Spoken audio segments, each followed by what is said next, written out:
ಕೇಳುಗ ಮಿತ್ರರಿಗೆ ನಿಮ್ಮ ರಮಾಶ್ರೀ ನಾಡಿಗೇರ್ ಮಾಡುವ ನಮಸ್ಕಾರಗಳು. ರಮ್ಯ ಕಥಾಲೋಕಕ್ಕೆ ಮತ್ತೊಮ್ಮೆ ನಿಮಗೆಲ್ಲರಿಗೂ ಸ್ವಾಗತ. ನೀವೀಗ ನಾನಿನ್ನ ಧ್ಯಾನದೊಳಿರಲು ಕಾದಂಬರಿಯ 11ನೇ ಭಾಗವನ್ನು ಕೇಳ್ತಾ ಇದ್ದೀರಾ. ಕಥೆ ಪ್ರಾರಂಭ ಮಾಡೋದಕ್ಕೂ ಮೊದಲು ಯಾರ್ಯಾರು ಇನ್ನೂ ನಮ್ಮ ಚಾನಲ್ನ ಸಬ್ಸ್ಕ್ರೈಬ್ ಮಾಡಿಲ್ಲ ಅವರೆಲ್ಲ ದಯವಿಟ್ಟು ಚಾನಲ್ನ ಸಬ್ಸ್ಕ್ರೈಬ್ ಮಾಡಿ, ಲೈಕ್ ಆ್ಯಂಡ್ ಕಾಮೆಂಟ್ ಮಾಡೋದನ್ನು ಮರಿಬೇಡಿ. ಈಗ ಕಥೆ ಮುಂದಿನ ಭಾಗವನ್ನು ನೋಡೋಣ.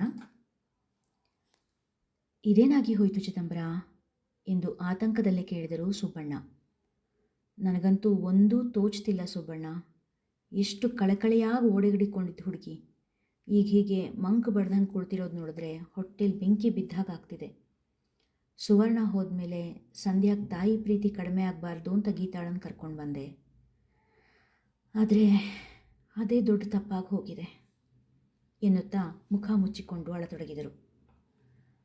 ಚಿದಂಬರ ನೋಡು, ನೀನೇ ಹೇಗೆ ಧೈರ್ಯಗೊಟ್ಟು ಕೂತ್ರೆ ಹೇಗೆ ಹೇಳು?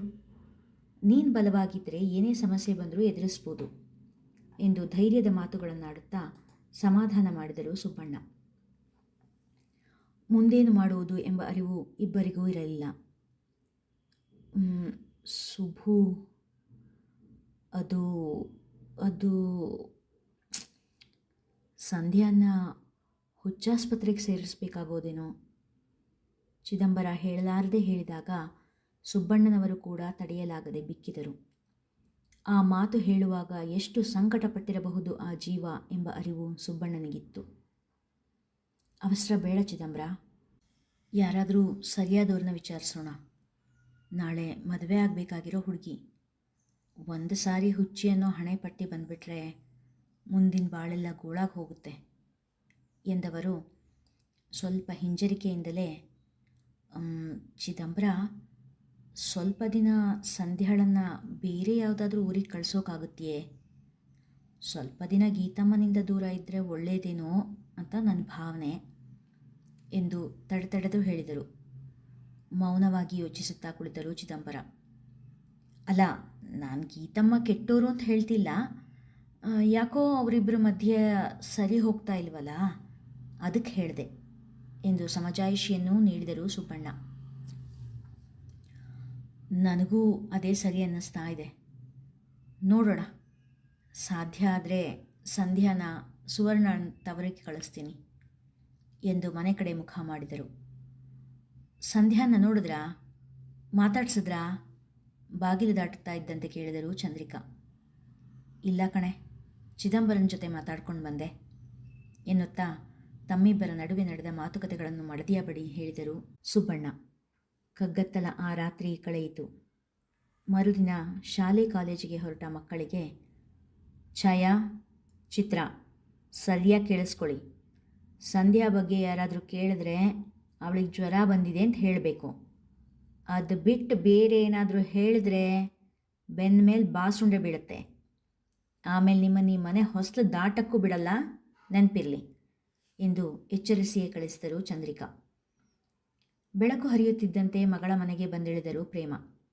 ತಲೆಗೆ ಸಣ್ಣ ಬ್ಯಾಂಡೇಜ್ ಕಟ್ಟಿಕೊಂಡಿದ್ದ ಗೀತಾಳನ್ನು ಕಂಡು ದುಃಖ ಉಕ್ಕಿ ಬಂತು. ಇದೇನಾಗಿ ಹೋಯ್ತೆ ಗೀತಾ?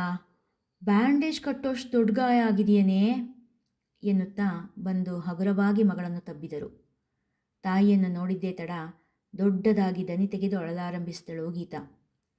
ನೋಡಮ್ಮ, ಆ ನಿನ್ನ ಪ್ರೀತಿ ಮೊಮ್ಮಗಳು ಕೊಟ್ಟಿರೋ ಉಡುಗೊರೆನ ರಾಕ್ಷಸಿ ಸೌಟ್ ತೊಗೊಂಡು ಹೊಡೆದು ಬಿಟ್ಲು. ಮತ್ತೆ ನಿನ್ನ ನೋಡ್ತೀನಿ ಅನ್ನೋ ನಂಬಿಕೆನೇ ನನಗಿರಲಿಲ್ಲ. ಅವಳು ನನ್ನ ಕೊಂದೇ ಬಿಡ್ತಾಳೆ ಅಂದ್ಕೊಂಡಿದ್ದೆ ಎನ್ನುತ್ತಾ ರಾಗವಾಗಿ ಹಾಡುತ್ತಾ ಅಳತೊಡಗಿದರು. ಮಗಳ ಕಣ್ಣೀರು ಕಂಡು ಪ್ರೇಮ ಅವರ ಕಣ್ಣಲ್ಲೂ ನೀರು ತುಂಬಿ ಹರಿಯತೊಡಗಿತು. ತನ್ನ ಮಗಳ ಮೇಲೆ ಆರೋಪ ಮಾಡುತ್ತಿರುವ ಗೀತಾಳನ್ನು ಕಂಡು ಚಿದಂಬರನಿಗೆ ರೇಗಿ ಹೋಯಿತು. ಸಾಕು ಮಾಡಿ ಗೀತಾ, ಎಷ್ಟು ರಾಗ ತೆಗೆದಳ್ತೀಯ? ನೋಡಿಲಿ, ನೀನು ಅಳೋದನ್ನು ನೋಡಿ ಗೌತಮ್ ಕೂಡ ಅಳ್ತಾ ಇದ್ದಾನೆ. ಸಂಧ್ಯಾಳನ್ನು ವಹಿಸಿಟ್ಟುಕೊಂಡು ಮಾತನಾಡಲೂ ಆಗದೆ, ಅವಳನ್ನು ದೂರುವುದನ್ನು ಸಹಿಸಿಕೊಳ್ಳಲೂ ಆಗದೆ ಮಾತನಾಡಿದರು. ಹೌದು ಬಿಡಿ, ನಿಮಗೆ ನನ್ನ ದುಃಖ, ನನ್ನ ನೋವು ಹೇಗೆ ಗೊತ್ತಾಗುತ್ತೆ? ನಿಮಗೇನಿದ್ರೂ ನಿಮ್ಮ ಮಗಳ ಕಷ್ಟ ಮಾತ್ರ ಕಾಣಿಸೋದು. ನಾನಿಲ್ಲಿ ಎಷ್ಟು ಕಷ್ಟಪಡ್ತಾ ಇದ್ದೀನಿ ಗೊತ್ತೇನಮ್ಮ? ಈ ಸಂಸಾರಕ್ಕೋಸ್ಕರ ನನ್ನ ಜೀವನೇ ತೆಯ್ತಾ ಇದ್ದೀನಿ. ಆದರೂ ಒಂದು ಒಳ್ಳೆ ಮಾತು ಕೇಳೋ ಭಾಗ್ಯ ಇಲ್ಲ ನನಗೆ. ನನ್ನ ಹಣೆ ಬರನೇ ಇಷ್ಟು ಎನ್ನುತ್ತಾ ಮೂಗು ಕಣ್ಣು ಒರೆಸಿಕೊಳ್ಳುತ್ತಾ ಮಧ್ಯ ಮಧ್ಯ ಸೊರಸೊರ ಸದ್ದು ಮಾಡುತ್ತಾ ಹೇಳಿದಳು ಗೀತಾ. ಅವಳ ವಟವಟ ಕೇಳಲಾಗದೆ ಚಿದಂಬರ ಅಲ್ಲಿಂದ ಸರಿದು ಹೋದರು. ಅಳಬೇಡಮ್ಮ, ದೇವರಿದ್ದಾನೆ, ಎಲ್ಲ ಸರಿ ಹೋಗುತ್ತೆ ಎಂದ ಪ್ರೇಮಾರನ್ನು ನೋಡಿ, ಅಮ್ಮ ಕೈಕಾಲು ತಿಳ್ಕೊಂಬ, ತಿಂಡಿ ತಿನ್ನೋವಂತೆ ಎಂದು ಉಪಚರಿಸಿದರು ಗೀತಾ. ಸಂಧ್ಯಾ ಅಲ್ಲೆಲ್ಲೂ ಕಾಣಿಸದೇ ಇದ್ದದ್ದನ್ನು ಕಂಡು ಪ್ರೇಮ ಮನೆ ತುಂಬ ಕಣ್ಣಾಡಿಸಿದರು.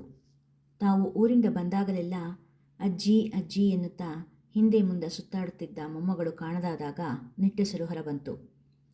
ತಿಂಡಿ ತೀರ್ಥ ಎಲ್ಲ ಮುಗಿದ ಮೇಲೆ ನಿಧಾನವಾಗಿ, ಸಂಧ್ಯಾ ಎಲ್ಲಿದ್ದಾಳೆ ಗೀತಾ, ಅವಳ ತಿಂಡಿ ಆಯ್ತಾ ಎಂದು ಕೇಳಿದರು ಪ್ರೇಮ. ತಿಂಡಿನಾ? ಅವಳಿಗೆ ಕೊಬ್ಬು ಹೆಚ್ಚಾಗಿದೆ, 2 ದಿನ ಉಪವಾಸ ಬಿದ್ದರೆ ಸರಿಯಾದ ದಾರಿಗೆ ಬರ್ತಾಳೆ ಎಂದ ಗೀತಾಳನ್ನು ಕಂಡು, ಹಾಗೇನ ಬೇಡವೆ ಗೀತಾ, ಪುಟ್ಟ ಹುಡುಗಿ ಅದು, ಎಷ್ಟಾದರೂ ಅಕ್ಕನ ಮಗಳ ಮಗಳು, ಅವಳು ಹಸಿದಿದ್ದಾಳೆ ಎಂಬುದನ್ನು ಕೇಳಿದಾಗ ಕರುಳು ಚುರಕ್ಕೆಂದಿತು. ನಿಂಗೂ ನನಗಿಂತ ಅವಳೇ ಹೆಚ್ಚು ಬಿಡು, ಅವಳನ್ನೇನು ಮನೆ ಬಿಟ್ಟು ಕಳಿಸಿಲ್ಲ, ಅವಳು ರೂಮಲ್ಲೇ ಇದ್ದಾಳೆ. ಆದರೆ ಅವಳು ಹೀಗೆ ಆಡ್ತಾ ಇದ್ದರೆ ಹುಚ್ಚಾಸ್ಪತ್ರೆಗೆ ಸೇರೋ ದಿನ ದೂರ ಏನಿಲ್ಲ ಎಂದವಳನ್ನು ಕಂಡು ಕಿಡಿಕಾರಿದರು ಪ್ರೇಮ. ಎಂಥ ದರಿದ್ರ ಬಾಯೇ ನಿಂದು, ಎಷ್ಟು ಕಟವಾಗಿ ಮಾತಾಡ್ತೀಯ, ಮೊದಲು ಬಿಡ್ತೂನು ಎನ್ನುತ್ತಾ ಸಂಧ್ಯಾಳ ರೂಮಿನ ಕಡೆ ನಡೆದರು. ಹಾಕಿದ್ದ ಚಿಲಕ ಸರಿಸಿ ಒಳ ಹೋದ ಪ್ರೇಮಾರಿಗೆ ಕಂಡಿದ್ದು ಸೋತು ಮಲಗಿ ಸೂರು ನಿಟ್ಟಿಸುತ್ತಿದ್ದ ಸಂಧ್ಯಾ. ತಾವು ಒಳಗೆ ಬಂದರೂ ಚೂರೂ ಚಲನೆ ತೋರಿಸಿದವಳನ್ನು ಕಂಡು ಸಂಕಟವಾಯಿತು. ಸಂಧ್ಯಾ ಪುಟ್ಟಿ, ಬಾಮ್ಮ, ತಿಂಡಿ ತಿನ್ನು ಬಾ, ಸ್ನಾನ ಮಾಡಿದ್ಯಾ ಎನ್ನುತ್ತಾ ಅವಳ ಬಳಿ ಸಾರಿದರು. ಅವರು ಮಾತನಾಡಿಸಿದರೂ ಅವಳ ನೋಟ ಸೂರು ಬಿಟ್ಟು ಆಚೀಚೆ ಸರಿಯಲಿಲ್ಲ. ಸಂಧ್ಯಾ, ಕೂಸು, ನನ್ನ ಬಂಗಾರಿ ಎನ್ನುತ್ತಾ ಅವಳ ತಲೆ ಸವರಿದರು. ಮುಟ್ಟುತ್ತಲೇ ಎಷ್ಟೋ ದಿನಗಳಿಂದ ಎಣ್ಣೆ ಹಣಿಗೆ ಕಾಣಗಿದೆ ಒರಟಾಗಿ ಹೋಗಿದ್ದ ಕೂದಲ ಸ್ಪರ್ಶ ಸಂಧ್ಯಾಳ ಸ್ಥಿತಿ ಏನೆಂದು ತಿಳಿಸಿತು. ಗುಳಿಬಿದ್ದ ಕಣ್ಣು, ಹೊಳಪು ಕಳೆದುಕೊಂಡ ಕೆನ್ನೆ, ಒರಟಾಗಿದ್ದ ಚರ್ಮ ನೋಡಿ ಸಂಧ್ಯಾಳನ್ನು ತನ್ನ ಮಗಳು ಎಷ್ಟು ಪ್ರೀತಿಯಿಂದ ನೋಡಿಕೊಳ್ಳುತ್ತಿರುವಳು ಎಂಬುದನ್ನು ತಿಳಿದುಕೊಂಡರು. ತಾನು ಹೆತ್ತ ಮಗಳ ಮೇಲೆ ಅವರಿಗೆ ಕೋಪ ಉಕ್ಕಿ ಬಂತು. 10 ನಿಮಿಷಗಳ ಕಾಲ ಸಂಧ್ಯಾಳನ್ನು ಮಾತನಾಡಿಸುವ ವಿಫಲ ಪ್ರಯತ್ನ ಮಾಡಿದರು. ಏನು ಮಾಡಿದರೂ ಸಂಧ್ಯಾ ಮಾತನಾಡಿದಾಗ ಕಣ್ಣು ತುಂಬಿಕೊಂಡು ಹೊರಬಂದರು. ಸೀದಾ ಅಳಿಯನ ಬಳಿ ಹೋದವರು, ಅಳಿಯಂದರೆ, ಸಂಧ್ಯಾಳನ್ನು ಹೀಗೆ ಬಿಟ್ಟರೆ ಸರಿ ಹೋಗಲ್ಲ, ಅವಳನ್ನು ಸ್ವಲ್ಪ ದಿನ ನಮ್ಮೂರಿಗೆ ಕರ್ಕೊಂಡು ಹೋಗ್ಲಾ? 1-4 ದಿನ ವಾತಾವರಣ ಬದಲಾದರೆ ಸಂಧ್ಯಾ ಸರಿ ಹೋಗ್ಬೋದು ಎಂದರು.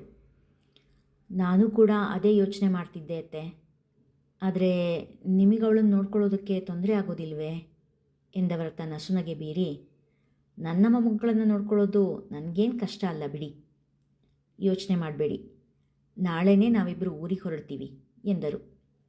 ಸಂಧ್ಯಾಳ ನೋವಿನ ಕಾರಣ ಅರಿಯದ ಎಲ್ಲರೂ ಗೀತಾಳಿಂದ ಅವಳನ್ನು ದೂರ ಇಟ್ಟರೆ ಸರಿ ಹೋಗಬಹುದು ಎಂದುಕೊಂಡರು. ಇದೇನೋ ಇವತ್ತು ನನ್ನ ರಾಧೆ ಬರ್ತಾ ಇಲ್ಲ, ಛಾಯಾ ಒಬ್ಬಳೇ ಬರ್ತಾ ಇದ್ದಾಳಲ್ಲೋ ಎಂದ ಶ್ಯಾಮ ಬೇಸರದಿಂದ. ಅದೆಷ್ಟೋ ದಿನಗಳಿಂದ ಅವಳನ್ನು ಕಾಣದೆ ಮನ ಬೇಸರಿಸಿತ್ತು. ಯಾಕ್ರಿ ಛಾಯಾ, ಇವತ್ತು ನಿಮ್ಮ ಗೆಳತಿ ಬರಲಿಲ್ವಾ? ಯಾಕೆ ಬರಲಿಲ್ಲ? ಏನಾದರೂ ತೊಂದರೆ ಏನ್ರಿ? ಕಾಂಪಿಟೇಷನಲ್ಲಿ ಹಾಡ್ತಾರಂತ ಏನು ಹೇಳಿದ್ರು ಎಂದು ಒಂದೇ ಸಮನೆ ಪ್ರಶ್ನೆ ಕೇಳಿದ ಮುರಳಿ. ಮೊದಲೇ ದುಃಖದಲ್ಲಿದ್ದ ಛಾಯಾಳಿಗೆ ಅವನ ಪ್ರಶ್ನೆಗಳು ಕಣ್ಣೀರನ್ನೇ ತರಿಸಿದವು. ಅಯ್ಯೋ, ಯಾಕ್ರಿ ಅಳ್ತಿದ್ದೀರಾ? ಜನ ನೋಡಿದ್ರೆ ತಪ್ಪು ತಿಳ್ಕೊತಾರೆ ನನ್ನ ಬಗ್ಗೆ, ಏನಾಯ್ತು ಹೇಳ್ರಿ ಎಂದ ಮುರಳಿ ಗಾಬರಿಯಲ್ಲಿ. ಆತಂಕದಿಂದ ಅವಳ ಮುಖವನ್ನೇ ನಿರುಕಿಸುತ್ತಿದ್ದ ಶ್ಯಾಮನನ್ನು ಹಾಗೂ ಮುರಳಿಯನ್ನು ನೋಡಿ ಕಣ್ಣೀರು ಒರೆಸಿಕೊಂಡ ಛಾಯಾ, ಸಂಧ್ಯಾ ಸದ್ಯ ಕಾಲೇಜಿಗೆ ಬರಲ್ಲ ರೀ, ಅವಳಿಗೆ ಟೈಫಾಯ್ಡ್ ಆಗಿದೆ, ಅದು ಕಡಿಮೆ ಆಗೋಕ್ಕೆ ಕಡಿಮೆ ಅಂದರೂ 2 ವಾರ ಬೇಕಂತೆ, ಹಾಗಾಗಿ ಅವಳು ಕಾಂಪಿಟೇಷನಲ್ಲಿ ಕೂಡ ಹಾಡೋದಿಲ್ಲ ಎಂದು ಹೇಳಿ ಸರಸರನೇ ತನ್ನ ತರಗತಿಯ ಕಡೆ ನಡೆದಳು. ಛಾಯಾ ಸುಳ್ಳು ಹೇಳ್ತಿದ್ದಾರೆ ಕಣೋ, ಸಂಧ್ಯಾಗೆ ಬೇರೆ ಏನೋ ಆಗಿದೆ ಎಂದ ಶ್ಯಾಮ್. ಅವ್ರು ಯಾಕೋ ಸುಳ್ಳು ಹೇಳ್ತಾರೆ, ಪಾಪ ಫ್ರೆಂಡಿಗೆ ಹುಷಾರಿಲ್ಲ ಅಂತ ಎಷ್ಟೊಂದು ಫೀಲ್ ಮಾಡಿಕೊಂಡ್ರು ಎಂದವನ ಮಾತಿಗೆ ಮುರಳಿ, ಅವ್ರು ಮಾತಾಡುವಾಗ ನಮ್ಮ ಕಡೆ ನೋಡ್ತಾನೇ ಇರಲಿಲ್ಲ, ಒಳ್ಳೆ ಬಾಯ್ಪಾಠ ಮಾಡಿದವ್ರ ಥರ ಕಾರಣ ಹೇಳಿ ಹೊರಟು ಹೋಗ್ಬಿಟ್ರು, ಜೊತೆಗೆ ಅವ್ರ ಕಣ್ಣಲ್ಲಿ ತುಂಬ ನೋವಿತ್ತು ಅನಿಸುತ್ತೆ ಕಣೋ ಎಂದ.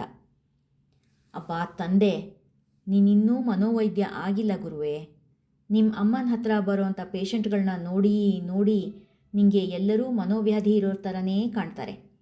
ಮೊದಲು ನೀನು ಓದೋ ಆ ಮನೋಚಿಕಿತ್ಸಕರ ಪುಸ್ತಕ ಇದೆಯಲ್ಲ, ಅದನ್ನೆಲ್ಲ ನಿನ್ನಿಂದ ದೂರ ಇಡಬೇಕು ನೋಡು ಎಂದು ಹಾಸ್ಯವಾಗಿ ನುಡಿದು, ಸದ್ಯಕ್ಕೆ ನೀನು ರಾಧೆ ಧ್ಯಾನ ಬಿಟ್ಟು ಕ್ಲಾಸ್ ಕಡೆ ನಡಿ ಎನ್ನುತ್ತಾ ಶ್ಯಾಮನ ಹೆಗಲ ಮೇಲೆ ಕೈ ಹಾಕಿ ಎಳೆದುಕೊಂಡು ಹೊರಟ. ಶ್ಯಾಮನ ಮನಸ್ಸು ಮಾತ್ರ ಛಾಯಾಳ ನಡವಳಿಕೆಯನ್ನೇ ನೆನೆಸುತ್ತಿತ್ತು.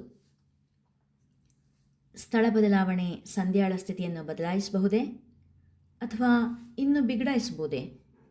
ನೋಡೋಣ ಮುಂದಿನ ಸಂಚಿಕೆಯಲ್ಲಿ. ಕಥೆ ಹೇಗನ್ನಿಸ್ತಾ ಇದೆ? ನಿಮ್ಮ ಅಭಿಪ್ರಾಯಗಳನ್ನು ಕಮೆಂಟ್ ಬಾಕ್ಸಲ್ಲಿ ತಿಳಿಸ್ಬೋದಲ್ವಾ? ಕಥೆ ಇಷ್ಟ ಆಗ್ತಾ ಇದ್ದರೆ ಹೆಚ್ಚು ಜನರಿಗೆ ಕಥೆಯನ್ನು ಶೇರ್ ಮಾಡಿ, ಲೈಕ್ ಆ್ಯಂಡ್ ಕಾಮೆಂಟ್ ಮಾಡೋದನ್ನು ಮರಿಬೇಡಿ. Thank you.